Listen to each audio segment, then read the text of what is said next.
Olá, bem-vindos a mais essa nossa conversa.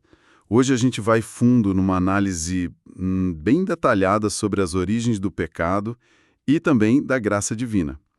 A base é um estudo que mergulha bastante no livro de Gênesis, sabe? Uhum. Esse material investiga aqueles momentos cruciais da criação e o que é chamado de a queda da humanidade.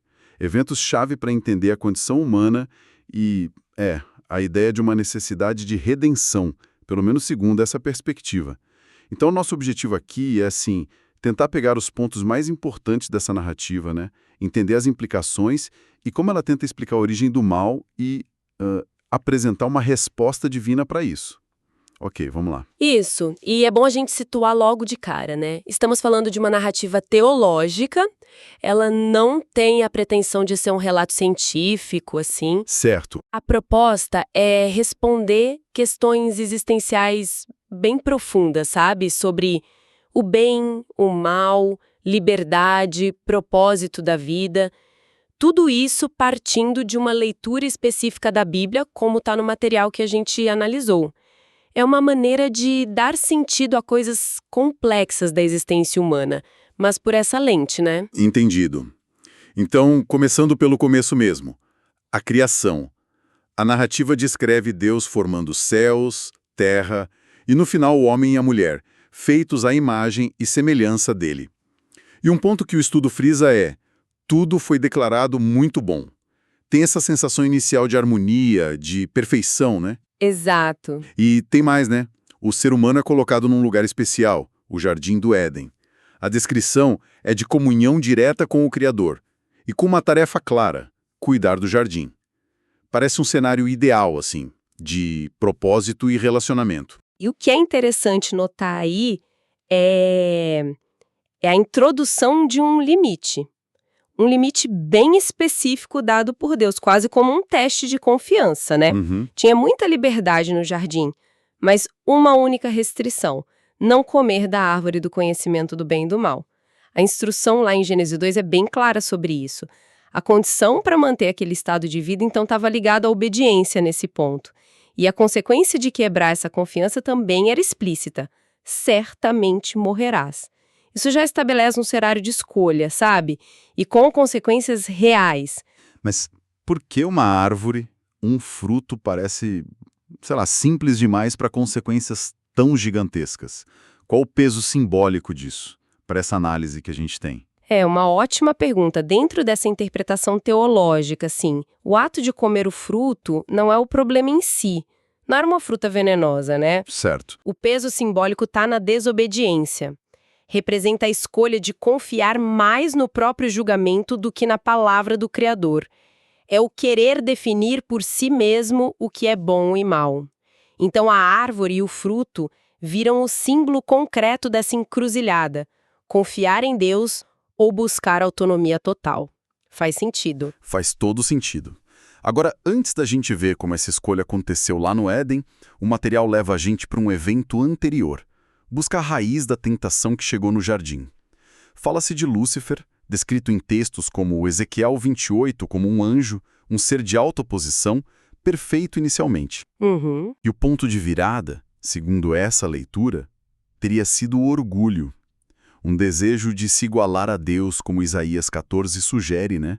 Com aquelas falas: eu subirei, serei semelhante ao Altíssimo. Aqui a coisa começa a ficar bem interessante, porque essa perspectiva coloca a origem do pecado, da rebelião contra a ordem divina, não aqui na Terra, mas numa esfera celestial, através dessa figura. Exatamente.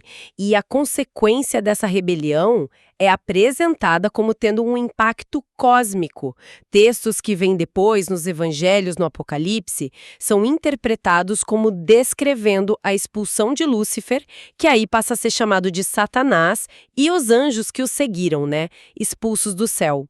A implicação teológica disso é que a perfeição original da criação já não estava mais intacta. A presença do mal, que surgiu dessa rebelião, agora existia e buscaria influenciar a criação na Terra, mirando especialmente a humanidade. É interessante notar que, nessa visão, o mal não é algo criado por Deus, mas surge da liberdade e da escolha de se opor a ele. E essa busca por influência chega então ao Jardim do Éden, é isso. A gente vê essa rebelião se manifestando na Terra. Satanás, na forma simbólica da serpente, vai falar com Eva. E a estratégia descrita lá em Gênesis 3 é fascinante de analisar. Primeiro, planta a dúvida. Foi isso mesmo que Deus disse? Sutil, né? Muito. Depois, nega de cara a consequência. Não, vocês não vão morrer. E, por fim, oferece aquela promessa tentadora, conhecimento igual ao de Deus, a capacidade de decidir o bem e o mal por conta própria. E aí acontece o ato que define a queda, né? Esse momento crucial de desobediência e suas consequências imensas. Eva e depois Adão escolhem conscientemente desobedecer o comando divino, como Gênesis 3 conta. Isso levanta uma questão central na teologia que vem desses textos. Não é só comer uma fruta. É interpretado como a humanidade buscando uma autonomia radical, sabe? O desejo de ser a própria fonte da moralidade, da verdade, independente de Deus, que tinha estabelecido a ordem inicial. É a escolha pela autodeterminação absoluta. E as consequências são na hora, pelo que a narrativa descreve. Aquela comunhão aberta com Deus quebra.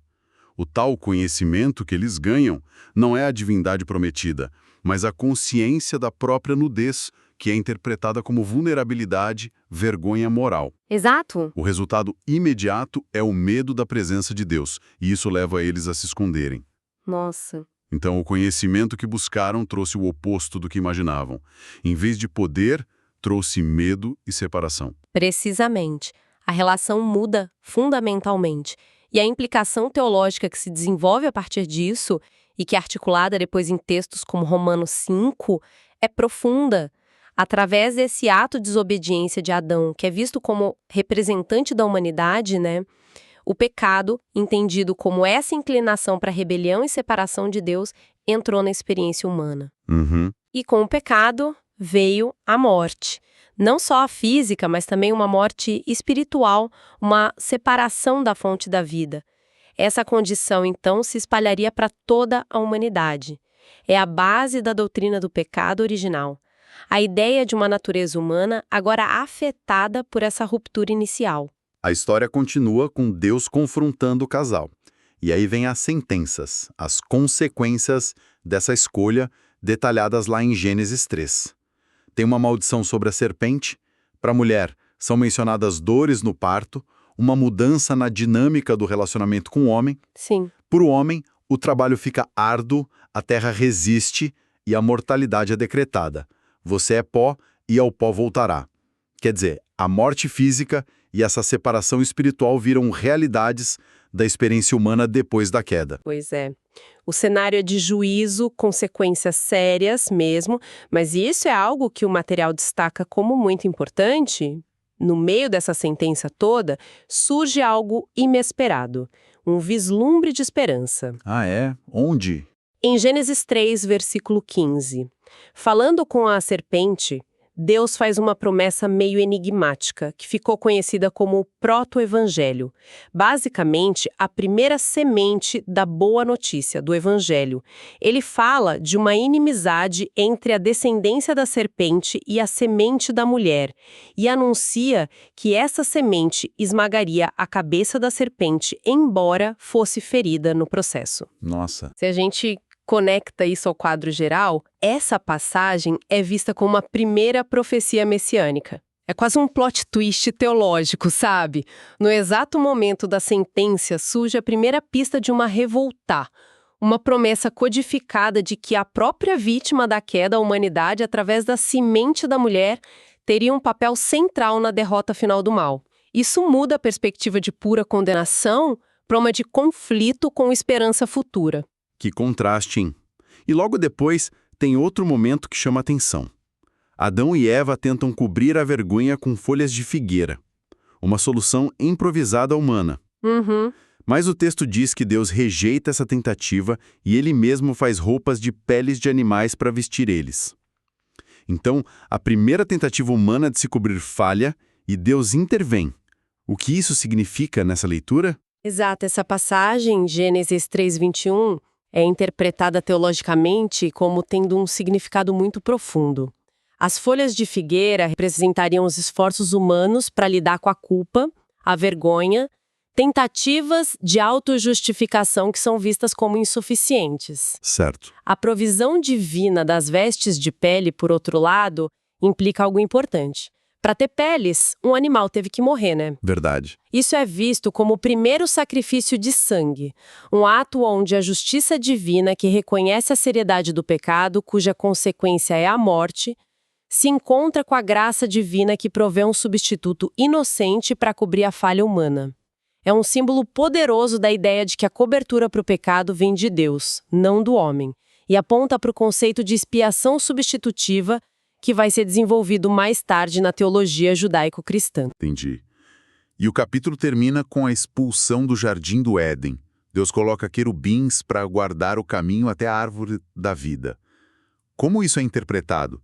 Punição final ou tem algo mais? É visto como um ato complexo, com duas faces, assim.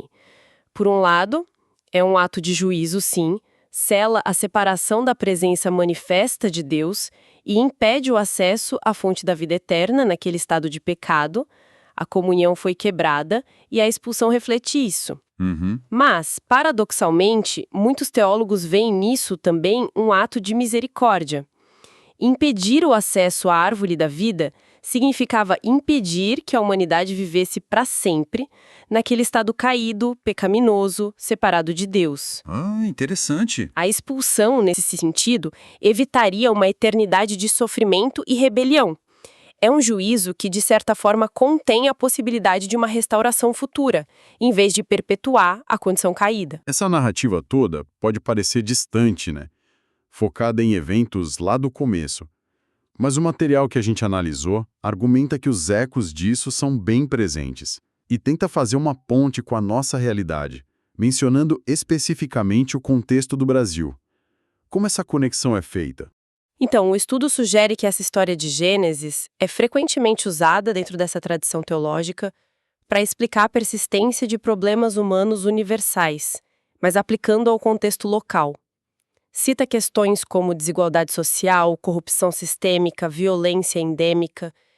E sobre essa ótica, e fazendo referência a passagens como Romanos 5,12, vê esses problemas não só como falhas sociais ou políticas, mas como manifestações contínuas das consequências daquela busca original por autonomia humana em relação a Deus. Entendi. Seriam, assim, os frutos amargos daquela árvore da independência autoescolhida, cujos efeitos se perpetuam nas estruturas sociais e nos corações individuais.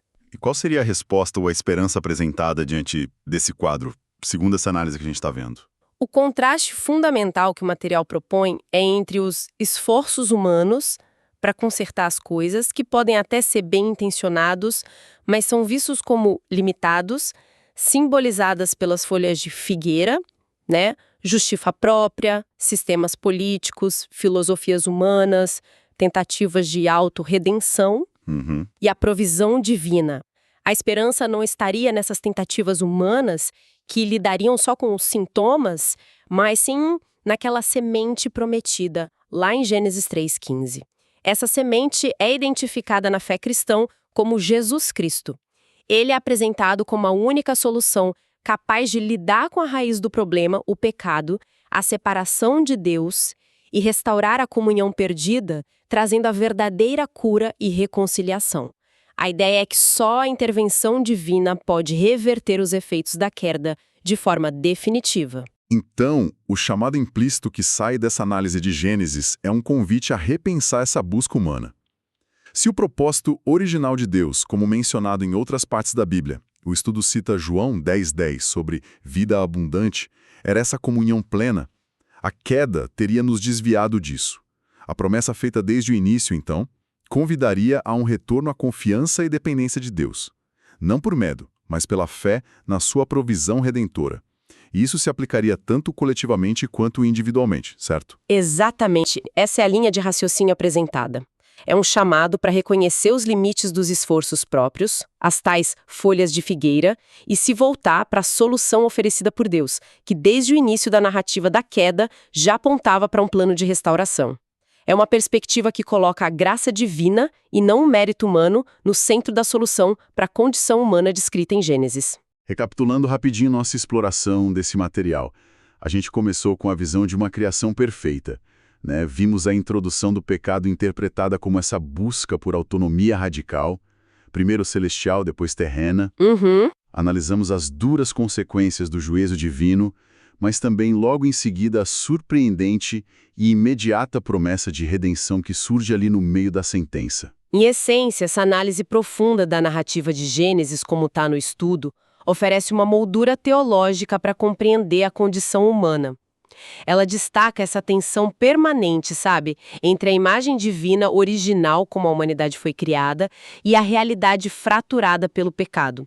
E sublinha essa interação constante entre a justiça de Deus, que leva a sério as consequências das escolhas humanas, e a graça de Deus, que persistentemente busca restaurar e redimir. É fundamentalmente uma história sobre perda e a promessa de recuperação final. E para a gente fechar, fica uma provocação para nossa reflexão.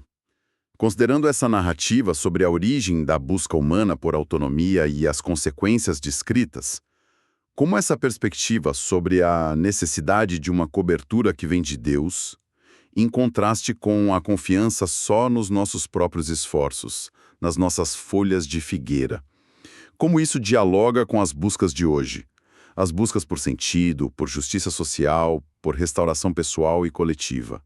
O que poderia significar hoje, no nosso contexto, olhar para além das folhas de figueira que a gente mesmo costura em busca de soluções? Fica aí para a gente pensar.